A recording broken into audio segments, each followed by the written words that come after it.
In the heart of the Igbo land, back in the 1800s, when the earth still hummed with ancient magic and the whispers of ancestors rode on every breeze, lived a young man named Obinna.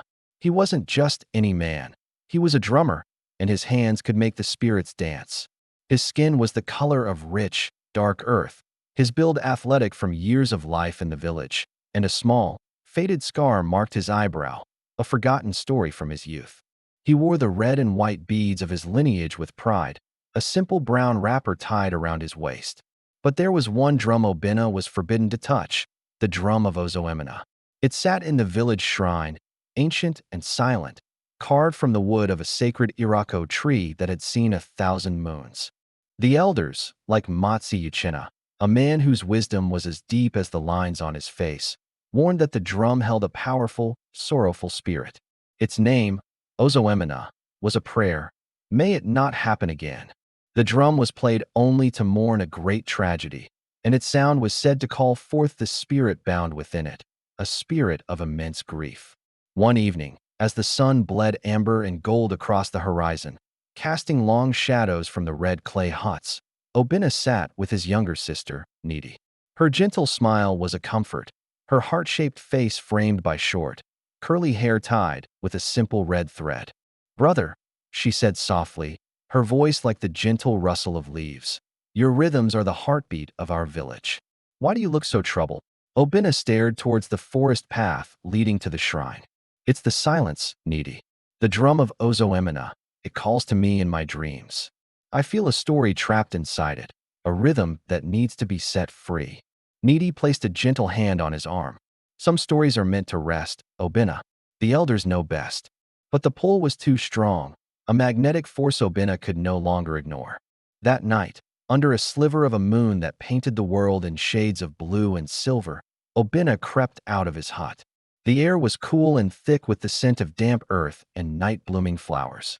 He made his way to the shrine, his heart pounding a frantic rhythm against his ribs. There it was, the drum of Ozoemena, illuminated by a single shaft of moonlight. It seemed to pulse with a faint, inner light.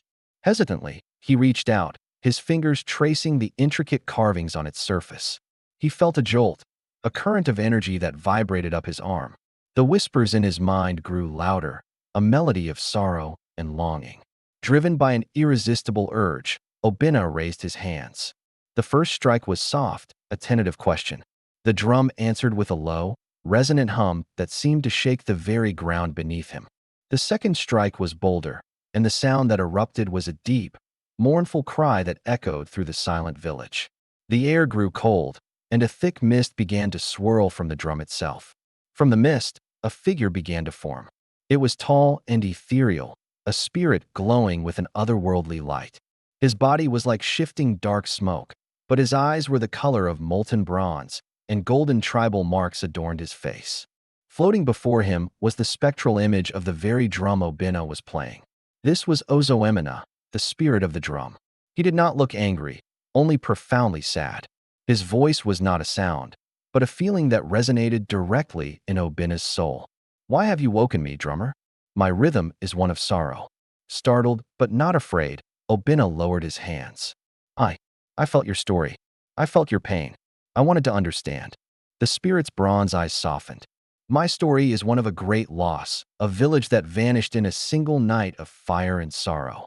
I am the memory of that pain, the final beat of 1,000 hearts. To play my drum is to relive that tragedy." Obinna's own heart ached with empathy. He saw flashes of the spirit's memory, dancing flames, terrified cries, and the final, thunderous beat of the drum as the world went silent.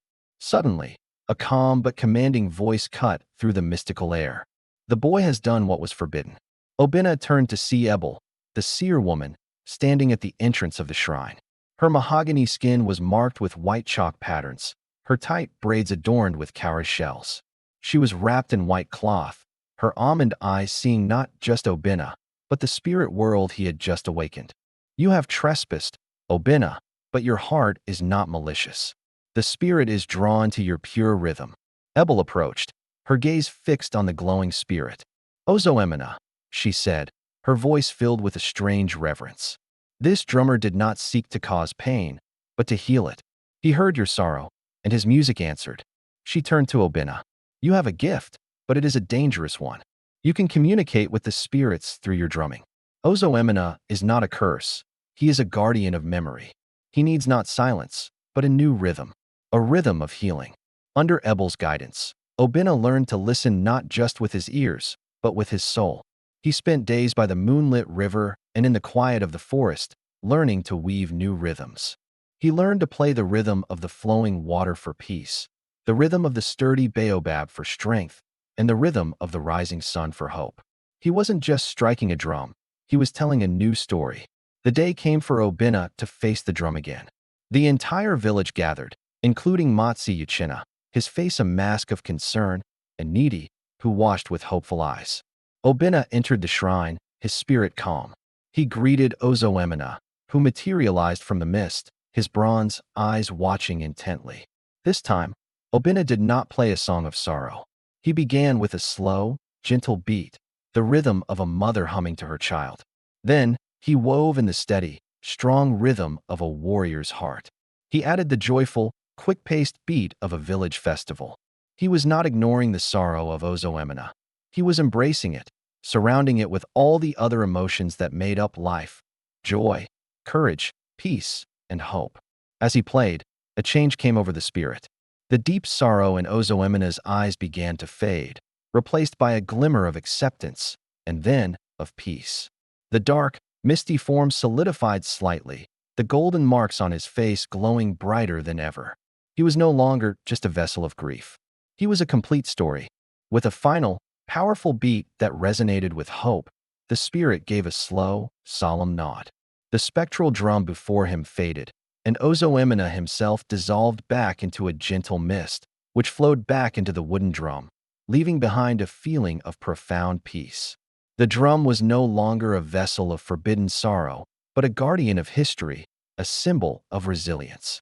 Obinna emerged from the shrine into the sunlight. Matsi Yuchina placed a hand on his shoulder. You did not break tradition, my son, he said, a rare smile on his face. You have renewed it. You have taught us that we must not only remember our sorrows, but also find the rhythm to heal from them.